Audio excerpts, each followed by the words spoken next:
मावफुं सोद्रोमा दावबायसा बर'नि बाखनायथाव हाबाफारि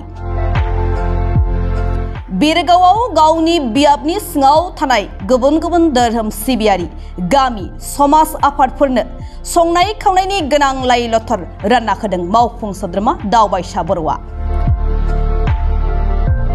प्रमद बर'नि दैदेननाय बिटिआर सरकारा थांनाय साननैसो सिगां रायजो राजाफोरनो राननानै होनो थाखाय बिथांखि बेखेवनानै होनायनि उनावनो दिनै कासियासुबा बिसिडिसिनि सिङाव थानाय मोन 20 गामि समाज आफादनो बे लाइ लथरखौ रानना होनाय हाबाफारिखौ जागायजेनो।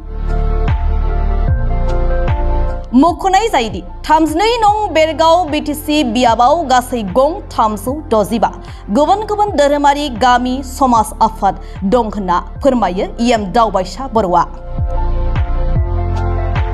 बेजों लोगोसेनो गोबाव बोसोर गोग्लैनानै थानाय गामि गफानि हान्थामेला खालामनायाव उसुबिदा जानानै थानाय लामाफोरखौ लुफुंनो थाखायबो अन्थाइ खुन्थियाखौ गायसनना होयो इएम दावबायसा बर'आ।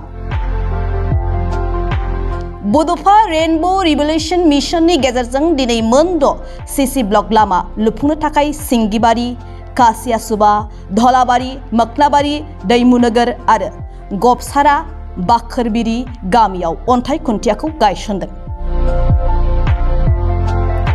गोदानै लामा जाफुंसिगोनखौ लानानै गामि गफानि रायजो राजाफ्रा जोबोद साबायखर बावहरदों बिटिआरनि इएम दावबायसा बर' बिथांखौ।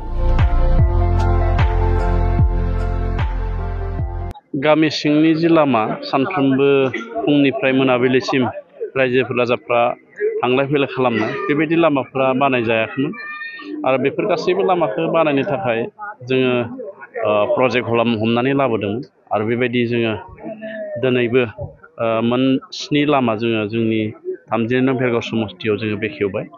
जाय लामाफोरा जायोब्ला गामिनि रायजो राजाफ्रा जोबोद सुख शान्ति जागोन आरो थांलाय फैलायाव जोबोद सुबिदा जागोन आरो माखासे लामाखौ बानायनायनि उनाव बे गामिजों बे गामि फोनांजाबनाया आबुं जागोन। जोंहा बबेयावबा दलं गैयिनि थाखाय आरो लामा गैयिनि थाखाय गामि दाबसेजों गामि दाबसे थांलाय फैलाय खालामनो उसुबिदा आरो जोंहा दानिया आबाद फोथाराव ट्रेक्टर लांनाय, हालेवनो लांनाय, माइ रोगानो लांनाय बेफोरावबो लामा गैयिनि थाखाय उसुबिदा। दा बेफोरबायदि लामाखौ जोङो सायख'नानै बानायदों आरो दिनैबो बेबायदि लामाखौ जोङो बानायनो थाखाय बेखेवनाय जादों।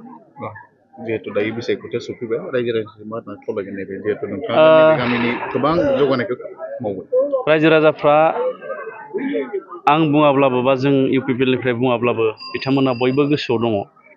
नैबे जाबाय भेरगाव समस्थिनि बटाबारि आरो जोङो जायगायाव मोखनाबारि होननानै बुङो। बे गामिया जों सरकार फैनायनि सिगां बे गामियाव फैनोब्ला हरै तामुलपुर जिल्लाथिं थांनासो फैनो गोनां जायोमोन।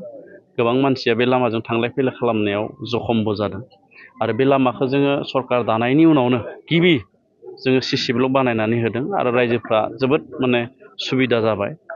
सान हर अखा बांखा थांलाय फैलाय खालामनो हानाय सुबिदा जाबाय। बेनि अनगायैबो बे गामियाव जोङो स्टेज गंसे बानायनाय जादों, कालचार स्टेज आरो अंगनबादि जाबाय थादों आरो दिनै नैबे लामा। दा बेखायनो बेबायदि गामि बियो गामि दाबसेनिल' बिदिन्थि, बेबायदि गोबां गामि आरो जोंनियाव 365 समाज दङ गुबुन गुबुन हारि माहारि राव धोरोमनि। दा बे गामिफ्रावबो जोङो मोनफ्रोमबो गामियाव जोंनि सरकारनिफ्राय नैबे 4 खावसे बोसोराव आसनि जों हरदों आरो दिनैनिफ्राय जों जागायबाय 365 समाजनो जोङो लाइ लथर बेखौ गासिनोबो हरगोन।